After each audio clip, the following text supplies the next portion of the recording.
কোন জমিনের মাটি আমার হবে গোরস্থান। কোন জমিনের মাটি আমার হবে গোরস্থান।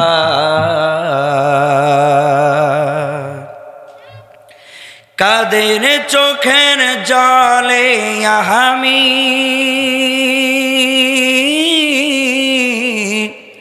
কাদের চোখের জলে আমি পাব পরিত্রাণ। কোন জমিনের মাটি আমার হবে গোরস্থান।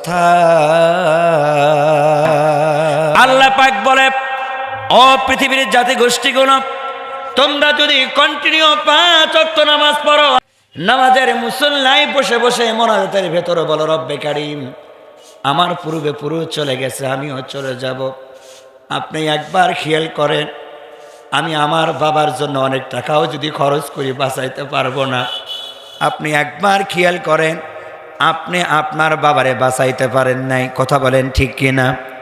আপনি আপনার দাদারে বাঁচাইতে পারেন নাই। আপনি কত মজবুত করে এই পৃথিবীতে ঘর সংসার করলেন, কত মজবুত করে আপনি পাইলিং করলেন, কত মজবুত করে ছাদ দিলেন, কত সুন্দর করে ঘর সাজাইলেন।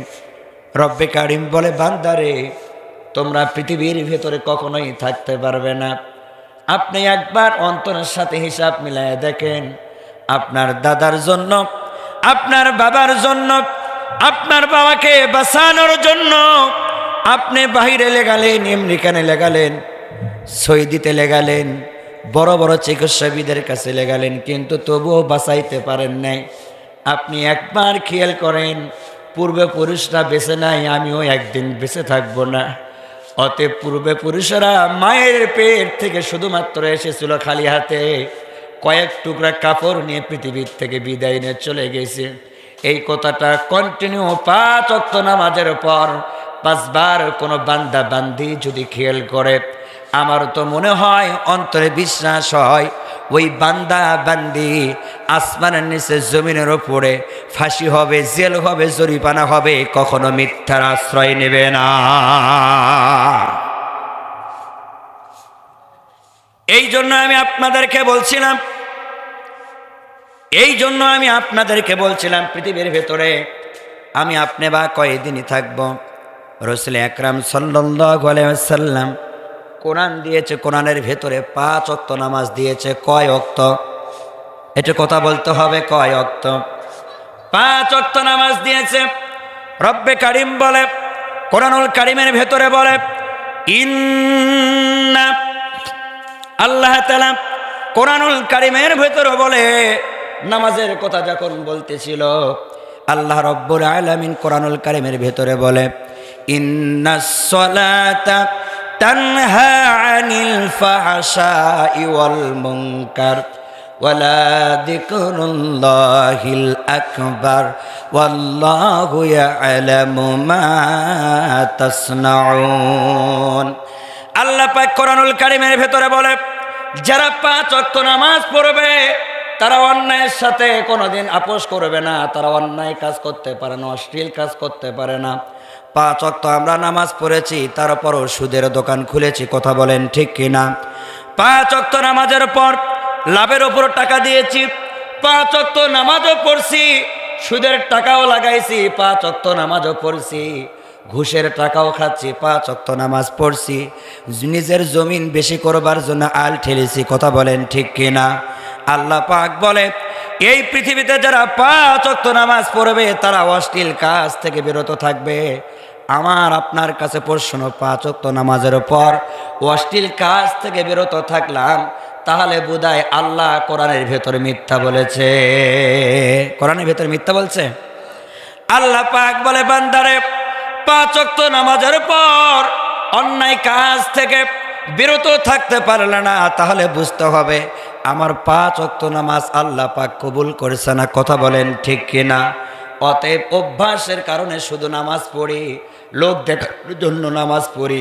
নামাজ পড়লেও সকাল থেকে সন্ধ্যা পর্যন্ত আমার আপনার দ্বারা কোনো দিন অশ্লীল কাজ হইতে পারে না। কথা যেহেতু আল্লাহর, এই জন্য 5 ওয়াক্ত নামাজ পড়লে আমার দ্বারা অন্যায় কোনো কাজ হতে পারে না। এই জন্য আল্লাহ পাক কোরআনুল কারীমের ভেতরে বলে শুধুমাত্র 5 ওয়াক্ত নামাজ পড়লে মানুষগুলো হেদায়েত প্রাপ্ত হয়ে যাবে, মানুষগুলো ভালো হয়ে যাবে, মানুষের দ্বারা মানুষের কোনো ক্ষতি হবে না, সমাজের দ্বারা কোনো অশ্লীল কাজ হবে না। আল্লাহ পাক বলে পৃথিবীর ভিতরের মানুষ, তোমরা যদি শান্তি চাও আর যদি শান্তি পেতে চাও তাহলে আমার রসজুদু ওয়াকদারিব, তোমরা রুকুকারীর সাথে রুকু করো, সেজদাকারীর সাথে সেজদা করো। তোমরা সেজদাকারীর সাথে যখন সেজদা করবা, রুকুকারীর সাথে যখন রুকু করবা, এমনি এমনি তুমি মিথ্যার থেকে হেফাজত করতে অন্তরকে পারবা, অন্যায় কাজ থেকে বিলুপ্ত থাকতে পারবা। নামাজ যতক্ষণ পর্যন্ত নেতা নেতৃত্ব না পড়েছে, ওরা যদি কোরআন শরীফ ছুঁয়েও কয় আমরা ভালো মানুষ, আমাদেরকে ভোট দাও, আমরা ভালো কাজ করব, আমরা বুঝে নেব নামাজ নাই, তোর কখনোই ভালো কাজ তুই করতে পারিস না। কথা বলে। এই জন্য আল্লাহ রাসূল সাল্লাল্লাহু আলাইহি সাল্লাম এই পৃথিবীতে আসার পর অনেক সাহাবীগুলো কোরআনের জন্য জীবন দিয়েছে, মাল দিয়েছে, কোরআনের জন্য অনেক জীবন দিয়েছে, মাল দিয়েছে, কোরআনের জন্য স্ত্রী ছেড়েছে, ঘর ছেড়েছে, বাড়ি ছেড়েছে, তবুও কালেমা ছাড়েনি, তবুও ইসলাম ছাড়েনি। কথা বলেন ঠিক কিনা? আমাদের ইসলামী, আমাদের সাহাবী থেকে ইসলাম গ্রহণ করার দরকার আছে কিনা? সাহাবী থেকে ইসলাম গ্রহণ করার দরকার আছে। রাসূল আকরাম সাল্লাল্লাহু আলাইহি ওয়াসাল্লাম একজন সাহাবী ছিল, সাহাবীর নাম ছিল জুলাইবিব। খুব কালো একটা সাহাবী ছিল, নাম ছিল তার জুলাইবিব। রাসূল আকরাম সাল্লাল্লাহু আলাইহি সাল্লামের পাশাপাশি ঘোরাঘুরি করছে। এত গরিব সাহাবী, এত কালো সাহাবী, কালোর কারণে অন্য সাহাবীর কোনো মেয়ে দিয়ে বিবাহ শাদী তো দেয় না, বরঞ্চ মানুষ কালোর জন্য তার সাথে কথা বলে না। সাহাবীর তেরা বেকা ঠোঁট ছিল, তেরা বেকাগুলো চোখ ছিল। সাহাবী এমনই তো বেটে, তারপরে কালো কুচ্ছিত ছিল, পাতিলের কালির চাইতে বেশি কালো ছিল। সাহাবীকে বলল, রাসূল আকরাম সাল্লাল্লাহু আলাইহি সাল্লাম সাহাবীকে বলল, ও সাহাবী, দীর্ঘ সময় তুমি আমার দরবারে আছো, তুমি কি বিবাহ শাদী করবে না? সাহাবী বলল, ইয়া রাসূলুল্লাহ, ইয়া হাবিবাল্লাহ, এই মদিনা শহরে কে বা কাহারা আমাকে বিয়ে দিবে? আমার একটা জুতা কেনার মতো, একটা পোশাক কেনার মতো ক্ষমতা নাই। এমনি তো বেটে সাহাবী, তারপরও আমি অসুন্দর, তারপরও গরিব মানুষ, আমার কার মেয়ে বেশি হচ্ছে তারা আমাকে মেয়ে দিয়ে বিয়ে দিবে। সাহাবীর কথা শুনে রাসূল আকরাম সাল্লাল্লাহু আলাইহি সাল্লাম বলল, দেখো তোমার বিবাহ শাদীর দায়িত্ব আমি পয়গাম, ওই বিবাহ শাদী দেওয়ার জন্য আমি নিজের দায়িত্ব নিয়ে নিলাম। রাসূল আকরাম সাল্লাল্লাহু আলাইহি সাল্লাম যখন কালো বেটে সাহাবী জুলাইবিবের দায়িত্ব নিয়ে নিল, জুলাইবিব মুস্কি একটু হেসে বলল, ইয়া রাসূলুল্লাহ, ইয়া হাবিবাল্লাহ, আপনি যদি দায়িত্ব নেন তাহলে আমার বিশ্বাস হয় আমার বিবাহ হবে। রাসূল আকরাম সাল্লাল্লাহু আলাইহি সাল্লাম বলে, ও অসুন্দর সাহাবী, তুমি অসুন্দর নয়, তোমার ঠোঁটগুলো তেরা বেঁকা হইতে পারে, চোখগুলো একর তেরা বেঁকা হইতে পারে, তুমি বেটে হতে পারো, কিন্তু আমি আল্লাহর কাছে দেখলাম ওই সুন্দর সুন্দর সাহাবীর চাইতে, তোমার সুন্দর সুন্দর সাহাবীর চাইতে তোমার দামটা আল্লাহ রব্বুল আলামিনের কাছে বেশি। সুবহানাল্লাহ। আল্লাহ পাকে রাসূল আকরাম সাল্লাল্লাহু আলাইহি সাল্লামকে জিজ্ঞাসা করল, ইয়া রাসূলুল্লাহ, ইয়া হাবিবাল্লাহ, আমার দাম কেমনে করে বেশি হবে? বলছে, ইয়া রাসূলুল্লাহ, ইয়া হাবিবাল্লাহ। শোনানোর পরে বলল, আমার রব কখনো সুন্দর দেখে না, আমার রব কখনো কালা দেখে না, বেটে দেখে না, আমার রব শুধুমাত্র তার ঈমান দেখে। ঈমান যার যত বড়, যার যত মিথ্যা কথা বলতে পারে না, কম বলে, ঈমানের তেজি যার যত বেশি, ঈমানদার যাই যত বেশি, আমার রব্বুল আলামিনের কাছে, আমার আল্লাহর কাছে তাই শত প্রিয় বেশি। বলুন সুবহানাল্লাহ। এখান থেকে শিক্ষণীয় আমাদের চেহারার বড়াই দেখে কোনো লাভ নেই, আমাদের টাকার অহংকার করে কোনো লাভ নাই, আমাদের বাড়ির অহংকার করে কোনো লাভ নাই। রব্বে কারিম বলে আমার কাছে দাম তাদের বেশি যাদের অন্তরটা পরিষ্কার, যাদের ঈমান মজবুত। সে যদি ভ্যান চালক হয়, রিস্কাওয়ালাও হয়, সে যদি কুলি মজুরি হয়, তার কাছে আল্লাহর কাছে দাম বেশি। যার যত ঈমানদার, যেই যত ঈমানদারিত্ব লাভ করতে পারবে, আল্লাহর কাছে দাম তার চাইতে তার বেশি হয়ে যাবে। বলুন সুবহানাল্লাহ। কালো সাহাবী রাসূল আকরাম সাল্লাল্লাহু আলাইহি সাল্লাম বলল, যাও আমার বিবাহের প্রস্তাবটা নিয়ে যাও, অমুক সাহাবীর বাড়িতে চলে যাও। ওই সাহাবীর বাড়িতে যখন যাওয়া হলো, জুলাইবিব সুন্দর করে একটা জুলাইবিব প্রস্তাব দিচ্ছে। রাসূল আকরাম সাল্লাল্লাহু আলাইহি সাল্লামকে বলল, ইয়া রাসূলুল্লাহ, ইয়া হাবিবাল্লাহ, ঘর থেকে যদি, দরজা থেকে যদি ফেরত দেয়, বলছে যাও আমি একটা চিঠি দিলাম, সেই চিঠিটা নিয়ে যাও। জুলাইবিব সঙ্গে সঙ্গে 25 বছরের যুবক সঙ্গে সঙ্গে রাসূল আকরাম সাল্লাল্লাহু আলাইহি সাল্লামের কাছ থেকে চিঠিটা নিয়ে সাহাবীর বাড়িতে যেয়ে ঘরের মধ্যে লক, বারান্দার ভেতরে ঢুকে দরজা যখন লক করলো আর বলল, তোমরা দরজা খোলো। সালামের জবাব আসলো, সালাম বিনিময় করলো। বলছে, ও জুলাইবিব, আমার দরজায় তুমি কেন এসেছ? বলছে, নবী পাঠাইছে। জুলাইবিবকে বলল, সাহাবী বলতেছে, সাহাবী, ও জুলাইবিব, তুমি কি খাবার খাইবা? বলছে, না, আমি খাবার খাইতে আসি নাই। বলছে, তাহলে কেন এসেছ? বলছে, আমি খাবার খাইতে আসি নাই, আমার টাকা পয়সা দরকার নাই, আমি প্রস্তাব নিয়ে এসেছি, বিবাহ শাদীর প্রস্তাব। জুলাইবিবকে বলল, মেয়ের বাবা বলল, কার পক্ষ থেকে প্রস্তাব নিয়ে এসেছো? বলছে, রসুল তোমার ঘরে প্রস্তাব পাঠাইছে।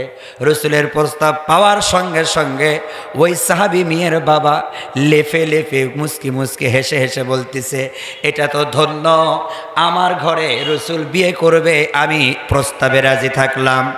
রসুল আকরাম সাল্লাল্লাহু আলাইহি সাল্লামের সাহাবী বলল, জুলাইবিব বলল, না, নবীর জন্য না, নবী তো পাঠাইছে আমার জন্য। সঙ্গে সঙ্গে মুখটা কালা হয়ে গেল। এমনি তো বেটে সাহাবী, তারপর ওরা তেরা বেকা ছোট, তারপরও আবার ইনকাম করতে পারে না।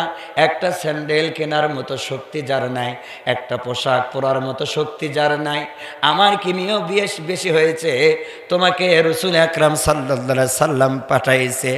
সাহাবী মনে মনে চিন্তা করে, আমি যদি ফেরত দেই তবুও রসুলের মন খারাপ হবে, আর আমি যদি বিয়ে দেই আমার মেয়ে কষ্ট পাবে, বাবারা একটু দ্বিধাদ্বন্দ্বই ভুগবে। কথা বলেন ঠিক কিনা?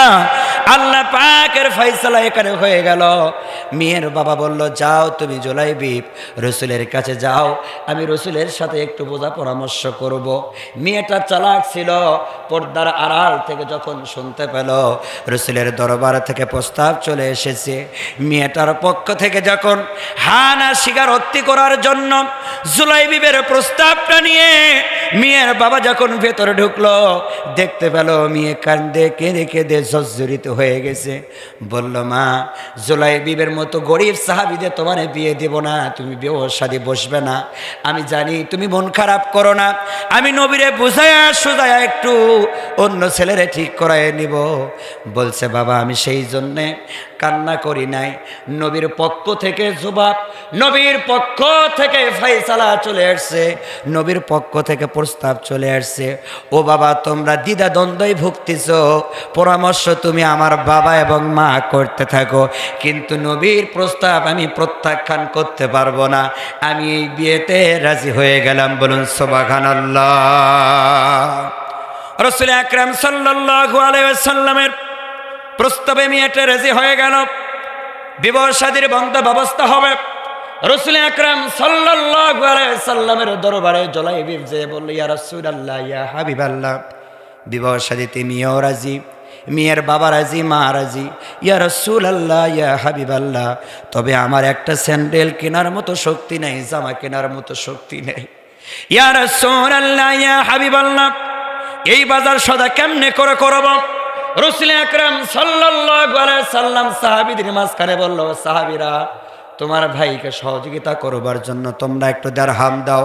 কেউ 100 দিরহাম দিল, কেউ 200 দিরহাম দিল, কেউ 50 দিরহাম দিল, কেউ 2000 দিরহাম দিল। রাসূল আকরাম সাল্লাল্লাহু আলাইহি সাল্লামের সাহাবী জুলাইবি বিবাহ শাদীর সরঞ্জাম কিনা হয়ে গেল। সরঞ্জাম কিনতেছে, রাসূল আকরাম সাল্লাল্লাহু আলাইহি সাল্লামের পক্ষ থেকে, আল্লাহর পক্ষ থেকে ফয়সালা আসলো, ও নবী, আপনার কালে বেটে সাহাবিগুলো এত পছন্দ করে এই মক্কা মদিনার ভেতরে এই মেয়ের মতো একটাও মেয়ে সুন্দরী নাই, সেই সুন্দরী মেয়ে দিয়ে আপনি মোতাল্লিক হয়ে, আপনি হুজুর হয়ে বিশ্ব নবী তার সাহাবীর, আপনার সাহাবীর বিবাহ শাদী বন্ধন করায়া দেন। বিবাহ শাদীর বন্ধন হয়ে গেল। আল্লাহ পাকের ফয়সালা চলে আসলো। ঘরগুলো সাহাবীরা সাজানো হলো। জুলাইবিবের কোনো ঘর নাই। জুলাইবিবি কোন সময় ফুল সজ্জা কোন ঘরে করবে? মেয়ের বাড়িতেই জুলাইবিবের জন্য, আল্লাহর নবীর সাহাবীর জন্য মেয়ের বাড়িতেই বাসর ঘর সাজানো হলো, ফুল সজ্জা করা হলো, ফুলের পাপড়িগুলো দেওয়া হলো।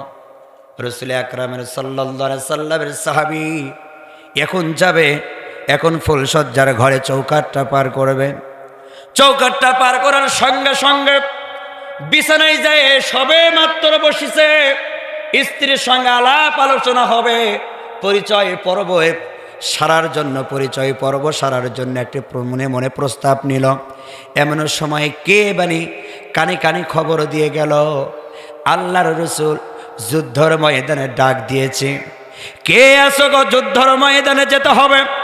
কে আসো গো, যুদ্ধ করতে হবে, ইসলামের জন্য, কালেমার জন্য, কোরআনের জন্য যুদ্ধ করতে হবে। রাসূল আকরাম সাল্লাল্লাহু আলাইহি সাল্লামের প্রস্তাবটা জুলাইবিবের কানের ভেতরে চলে গেল। ঢোকার সঙ্গে সঙ্গে স্ত্রীকে বলে, স্ত্রী, যার জন্য আমি ঈমানদার হলাম আর যার জন্য আমি মুসলিম হিসেবে পরিচয় দিতে পারলাম, যার জন্য আমি মক্কা মদিনার ভেতরে সাহাবী হিসেবে পরিচয় দিতে পেরেছি, পরিচয়হীন মানুষ পরিচয় দিতে পারলাম, সাহাবী হতে পারলাম। আমি তো ডাস্টবিনের একটি মানুষ ছিলাম, জঙ্গলের মানুষ ছিলাম, সেই মানুষটাকে কালেমা পড়ায়া রাসূল আকরাম সাল্লাল্লাহু আলাইহি সাল্লাম কত দামি বানাইছে। সাহাবীর পক্ষ থেকে চলে আসলো। রাসূল আকরাম সাল্লাল্লাহু আলাইহি সাল্লামের পক্ষ থেকে যখন প্রস্তাব চলে আসে যুদ্ধর ময়দানের জন্য, রাসূল আকরাম সাল্লাল্লাহু আলাইহি সাল্লামের সাহাবী জুলাইবিবের স্ত্রীকে বলল, কাল যদি একটু মেহেরবানি করে যদি বেঁচে থাকি তাহলে আমি অনেক দিন ফুল সজ্জা করতে পারবো, কিন্তু আজকে যুদ্ধর ময়দানে যদি না যাই হয়তোবা আমি শহীদ হতে পারবো না। স্ত্রীকে বলল, স্ত্রী, তুমি তোমার চোখের দেখাটা দেখে নাও, আমার আল্লাহর হাবিব রাসূল আকরাম সাল্লাল্লাহু আলাইহি সাল্লাম যুদ্ধর ময়দানে যাবার জন্য ডাক দিয়েছে, আমি আর থাকতে পারবো না। স্ত্রী বলে, প্রাণের স্বামী, এই একটা রাত তুমি কাটায় যাও, অনেক যুদ্ধ পাবে। বলছে, না না না, যার কারণে আমি তোমার সুন্দরীর উপভূতি নিয়ে পেয়েছি, যার কারণে মুসলমান হিসেবে পরিচয় দিতে পেরেছি, সে যুদ্ধর ময়দানে ডাক দিয়েছে, আমি আর দেরি করতে পারবো না। ঘটনা শর্টে করছি, লম্বা ঘটনা, সময় স্বল্পতার কারণে শর্টে নিয়ে আসছি। শেষ প্রান্ত পর্যন্ত আমি আপনাকে বুঝাইতে চাই এটাই। রাসূল আকরাম সাল্লাল্লাহু আলাইহি সাল্লামের সাহাবী জুলাইবি যুদ্ধের ময়দানে চলে গেল। যুদ্ধের ময়দানে যাবার পর অনেকগুলি কাফির দিয়ে নিজেও শহীদ হয়ে গেল। যুদ্ধের ময়দান থেকে সাহাবীরা বিজয় লাভ করলো, মুসলমান বিজয় লাভ করলো। এখান থেকে একটা বিষয় বোঝা যায়, যেই জমিনে ইসলামের জন্য, কালেমার জন্য এবং ইমানের জন্য যেই জমিনে, মরা জমিনে যদি রক্ত পড়ে, সেই জমিনটা ইসলামের জন্য উর্বর হয়ে যায়। এতে দ্বারা এটা বোঝা যায়, এই বাংলার জমিনে লক্ষ লক্ষ ছাত্র আন্দোলন করিয়ে স্বৈরাচারী শাসনকে বিদেশে ভারতে প্রচার করে দিল। বোরকা পরে ভারতে চলে গেল, মোদির দেশে। এই দেশে যখন রক্ত পড়েছে, ছাত্ররা রক্ত দিয়েছে, এই দেশে আর সামান্যতম রক্ত দিলেই এই বাংলাদেশে ছোট্ট একটি জান্নাতি এবং কালেমা পতাকাওয়ালা কালেমা বাংলাদেশ হয়ে যাবে। রক্তর প্রয়োজন। রক্ত দিলে সেই জমিনটা ইসলামের জন্য উর্বর হয়ে যায়, শক্তি হয়ে যায়। আল্লাহ পাকের রাসূল আকরাম সাল্লাল্লাহু আলাইহি সাল্লামের হাদিস, যেই জমিনে ইসলামের জন্য, কোরআনের জন্য, ঈমানের জন্য রক্ত পড়বে, সেই জমিনে ইসলাম বিজয় লাভ করবে। বলুন সুবহানাল্লাহ। আল্লাহর নবীর সাহাবী জুলাইবিব যুদ্ধের ময়দানে বহুত অনেকগুলো কাফেরকে জাহান্নামে পাঠায় দিয়ে জুলাইবিব নিজেও শহীদ হয়ে গেল। রাসূল আকরাম সাল্লাল্লাহু আলাইহি সাল্লাম বলল, আসো যুদ্ধের ময়দানে কে কে শহীদ হয়েছে তাদেরকে একটু নিয়ে আসো। সাহাবীদেরকে নিয়ে আসা হচ্ছে, একের পর এক সাহাবীকে নিয়ে আসা হচ্ছে। রাসূল আকরাম সাল্লাল্লাহু আলাইহি সাল্লাম বলল, আমি এখন পর্যন্ত একটা লাশ পাই নাই, যেই লাশটার জন্য আমি অপেক্ষা করছি, তোমরা সেই লাশটা একটু খুঁজে দাও। সাহাবীরা বলল, ইয়া রাসূলুল্লাহ, ইয়া হাবিবাল্লাহ, কোন লাশের কথা বলছে?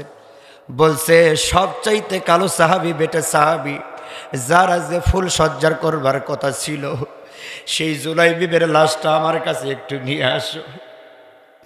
রাসূল আকরাম সাল্লাল্লাহু আলাইহি ওয়াসাল্লাম সাহাবীদেরকে বলে, ও সাহাবীরা, তোমরা যত লাশ নিয়ে আসো, যতক্ষণ পর্যন্ত এই লাশ না পাবো ততক্ষণ পর্যন্ত আমার মনে শান্তি আসবে না। রাসূল আকরাম সাল্লাল্লাহু আলাইহি সাল্লাম যুদ্ধের ময়দানে নিজেই লাশ খোঁজা শুরু করে দিল। রাসূল আকরাম সাল্লাল্লাহু আলাইহি সাল্লাম এক পর্যায়ে দেখে পেল আটজনের মতো কাফের চতুর্পাশে পড়ে আছে। জাহান্নামে পাঠায় দিয়া 8 জন চতুর্পাশে মারা গেছে, 8 জনের চতুর্পাশে পড়ে আছে, মাঝখানে জুলাইবিবের লাশ। রাসূল আকরাম সাল্লাল্লাহু আলাইহি সাল্লাম জুলাইবিবের কল্লাটা ধরতে একত্রিত করলো, হাতগুলো একত্রিত করলো, মুখের মধ্যে চুমু খেলো, কপালের মধ্যে চুমু খেলো। রাসূল আকরাম সাল্লাল্লাহু আলাইহি সাল্লাম সেই দিন ওই জুলাইবিবের সাহাবীর ওই জুলাইবিবের লাশটা বুকের সাথে জড়ায়া আসমানের দিকে তাকায় বলে, রব, আবার জুলাইবিবের আজকে ফুল সজ্জার কথা ছিল, ফুল সজ্জা করতে পারে না। আবার জুলাইবিব জাগতিক জীবনে বিবাহ শাদী করতে পারলো না। 25 বছরও হয়ে গেল, বিবাহ শাদী অনেক কষ্ট করে আমরা করাইলাম, কিন্তু ফুল সজ্জা বাদ দিয়ে আজকে যুদ্ধের ময়দানে ঝেঁপে পড়ল। ইয়া রব্বে কারীম, এখন পর্যন্ত আমার জুলাইবিব ইসলামের জন্য, কোরআনের জন্য যা কিছু করেছে, রব্বে কারীম আপনি সাক্ষী থেকে যান। ও সাহাবীরা, তোমরা সাক্ষী থেকে যাও। আমি জুলাইবিবের সামনে, আমি জুলাইবিবের লাশটা ধরে রাসূল আকরাম সাল্লাল্লাহু আলাইহি সাল্লাম বলল, ইয়া রব্বে কারীম, এখন পর্যন্ত জুলাইবিব সাহাবী যা কিছু করেছে, আমি তার প্রতি খুশি, আপনিও খুশি হয়ে যান। আল্লাহর পক্ষ থেকে জিবরাইল চলে আসলো আর বলল, ইয়া রাসূলুল্লাহ, ইয়া হাবিবাল্লাহ, আপনি আপনার অন্তরের চক্ষু দিয়ে দেখেন, জুলাইবিবের অন্তরটার লাশটা নিয়ে ওই জান্নাতের ভিতরে হুরে গেলমা গুলো টানাটানি করছে। বলুন সুবহানাল্লাহ। হে রাসূল, তোমায় ভালোবাসি, অন্তরে শুধু, মুখে নয়, জান্নাতের আশায় নয় হে রাসূল, জাহান্নাম কেউ ডরি নাই, তোমার পাবার আশায় মন ছুটে যায় মদিনায়, তোমার পাবার আশায় মন ছুটে যায় মদিনায়। এ গরিবের সালাম খানি নিয় গো দয়ার নবী। বলেন, হে রাসূল, তোমায় ভালোবাসি, অন্তরে শুধু, মুখে নয়, জান্নাতের আশায় নয় হে রাসূল, জাহান্নাম কেউ ডরে না।